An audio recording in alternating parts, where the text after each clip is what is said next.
I'm Tony Zappia, Federal Member for Macon. I'm here today with Adrian Taylor, co-author of the book From Nui Dat to Discharge, a book he wrote together with Karl Metcalf. This is Adrian's second book.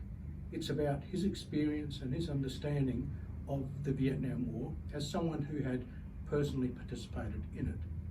And I have to say, having read the first book and now looking forward to the second book, Adrian has done a fantastic job in putting together the real life experiences of real people who served in Vietnam.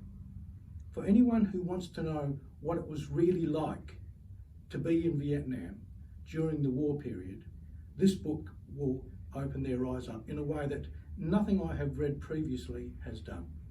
Now, I'm going to ask Adrian if he would like to comment on it, just a couple of matters within the book, because I understand it's now released and will be available for sale. Adrian, in your first book, you described yourself as a jack of all trades. I have to say you've displayed some extraordinary talents as a book writer. So firstly, what motivated you to write the book in the first place? To record the history of the Vietnam War and the material that we had before it's too late. And this is history that I think should not be lost, because the people that Adrian talks about in the book, like all of us, will eventually move on, and to think that their stories might otherwise have been lost would have been an absolute shame. How long did it take you to put the books together? The first book took 20 years. 20 years in the making. 20 years. The second book is an accumulation with Karl Metcalf of things that we didn't get to put in book one because we're restricted with time, pages, all sorts of areas. So we had a lot of material left over, and it was still important that we record this before it's too late, and a lot of the people were now deceased. And that's the very point that I was making earlier on, that their stories should live on for those who want to know more about them. The great thing about the book is that Adrian himself experienced Vietnam.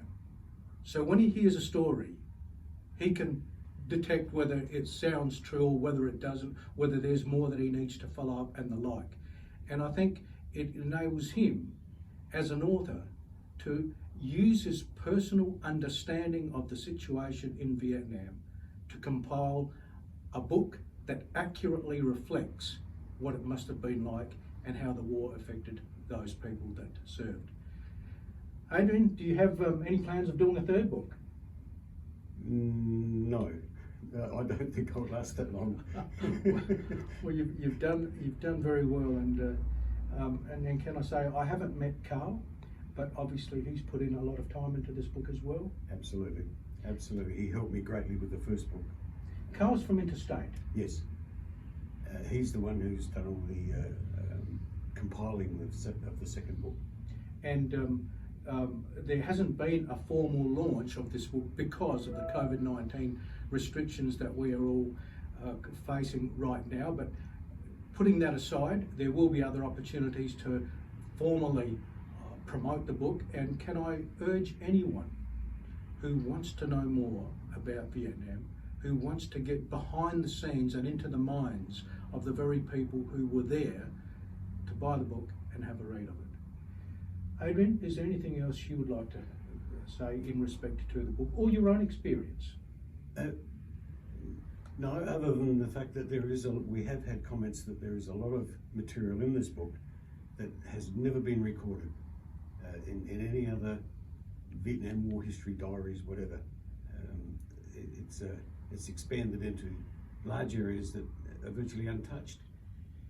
I would also like to say too that we would like to thank Tony for his support, continuous support of all veterans.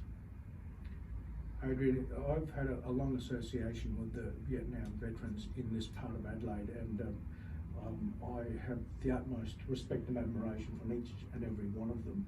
And so my minimal contribution to your book is not of importance. What's important is that the stories, as you referred to earlier on, are not lost and permanently recorded in a way which generations to come will be able to look back on, read about, and try and themselves have an understanding and, more importantly, an appreciation and respect for those people who served. So Thank you very once much. again, folks, the book is now out there. Get a copy of it, and I'm sure you will appreciate the amount of work that's gone into putting it together. Adrian, I congratulate you and Karl for doing that, because you said 20 years, I have no doubt about that whatsoever. An extraordinary effort, wonderful book, worthy of being out there in the libraries. Thank you.